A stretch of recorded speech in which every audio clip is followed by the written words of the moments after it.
Okay friends, कैसे हो आप सभी लोग। और लेकर आई हूँ आज एक और आपकी मनपसंद 3 लव ट्रीज की वीडियो। तो आज की मज़ेदार सी वीडियो, चलो हम इसको शुरू करते हैं। नंबर 1 क्वेश्चन रेडी है। आपका कपल कैसा होगा, यानी आपकी जोड़ी कैसी दिखती होगी। Choose 1 number. इन नंबर्स में से एक नंबर सेलेक्ट करने के बाद आप जान पाओगे लड़का केयरिंग, लविंग एंड स्टाइलिश। चलें जी, नंबर 2 क्वेश्चन रेडी हो गया। आपकी शादी होने पे कौन सबसे ज़्यादा खुश होगा। इसके लिए आपको चूज करने पड़ेंगे अल्फ़ाबेट्स में से कोई एक से भी अल्फ़ाबेट। और आंसर देखने के लिए चलो मेरे साथ बढ़ो।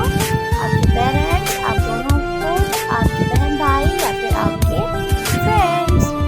अच्छा जी, अब बढ़ते हैं नंबर 3 क्वेश्चन की तरफ। आपकी शादी में कौन सबसे ज़्यादा नाचेगा। इसका जवाब हासिल करने के लिए आपको इनमें से एक इमोजी चूज करना पड़ेगा। और अब आंसर देखने के लिए आगे बढ़ो।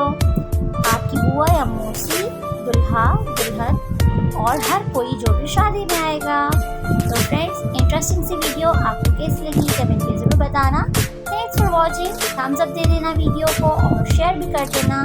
बाय।